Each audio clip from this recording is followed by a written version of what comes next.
Delimitation వలన ఏ రాష్ట్రానికి ఏ ప్రాంతానికి ఎక్కడ కూడా ఎవరికి వారికి ఏ ఒక్క సంబంధించిన దాంట్లో ఎక్కడ కూడా వారికి నష్టం జరగదు. ఏ డీలిమిటేషన్ కూడా మొత్తం కూడా 2011 సెన్సెస్ లోనే జరుగుతాయి. 2011 జరిగిన సెన్సెస్ లో ఇప్పుడు ఉన్నటువంటి ఉన్న సీట్ల మీదనే దీన్ని ప్రపోర్షనేట్ గా పెంచుతారు. అంటే ఎంత 10% తెలంగాణలో పెంచితే 10% ఉత్తరప్రదేశ్లో పెంచుతారు. అంతేగానే ఇక్కడ తక్కువ అక్కడ ఎక్కువ అనేది లేనే లేదు. మొన్నటి వరకు జరిగినటువంటి డీలిమిటేషన్ కాంగ్రెస్ పీరియడ్ లోనే ఎక్కువగా జరిగినాయి. మరి డీలిమిటేషన్ జరిగినప్పుడు మరి కాంగ్రెస్ పార్టీ ఎందుకు న్యాయం చేయలేకపోయింది? ఇప్పుడు ఎందుకు దక్షిణాది ఉత్తరాది తీసుకొస్తున్నారు?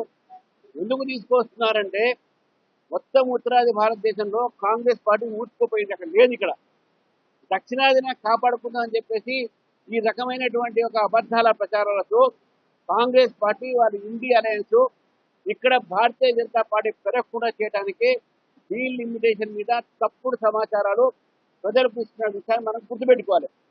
డీలిమిటేషన్ జరగాల్సిన అవసరం ఉంది. ఎందుకనంటే గతంలో 70 కోట్ల జనాభానికి 543 పార్లమెంట్ సీట్లు ఉండే.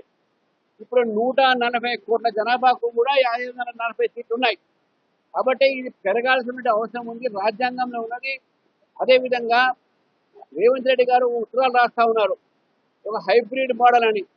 ఇది లైగర్ హైబ్రిడ్ ఇటువంటి ఉండవు. ఇక్కడ దేశవ్యాప్తంగా కూడా ఎన్నికల ప్రక్రియలో మన రాజ్యాంగంలో సెక్షన్ ఆర్టికల్ 81 కూడా చాలా స్పష్టంగా ప్రాక్టికల్ గా జరిగేటటువంటి తీరులోనే ఈ డీలిమిటేషన్ బిల్లుని మన ఉమెన్ రిజర్వేషన్ బిల్లుని ఆపాలి, ఉమెన్ రిజర్వేషన్ అడ్డుకోవాలి. మహిళలకు వ్యతిరేకం కాబట్టి కాంగ్రెస్ పార్టీ ఇటువంటి ప్రస్తావనతో ముందుకు వస్తుంది. రేపు పార్లమెంట్ లో కూడా వాళ్ళ సపోర్ట్ చేయరు, బయట సపోర్ట్ చేస్తుంటే మాట్లాడుతున్నారు, కానీ దాన్ని అడ్డుకునే ప్రయత్నం చేస్తున్నారు. మహిళలకు రిజర్వేషన్ కాకుండా చేయటానికి రేవంత్ రెడ్డి గారు ఈ ప్రస్తావన తీసుకువస్తున్నారని చెప్పేసి స్పష్టంగా మనకు అర్థమవుతుంది.